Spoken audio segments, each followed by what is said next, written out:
జగన్ గారు ఏమని రెస్పాండ్ అయ్యారు?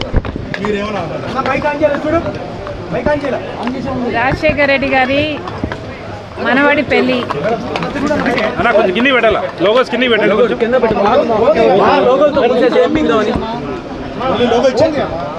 పెళ్లికి రమ్మని జగన్మోహన్ రెడ్డి గారిని ఆహ్వానించడం జరిగింది. సానుకూలంగా స్పందించారు.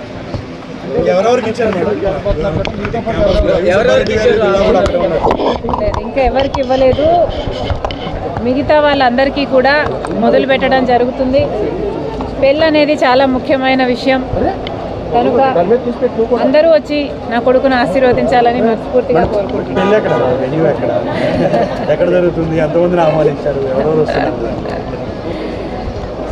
ఎందుకు లేవు అంత డీటెయిల్స్.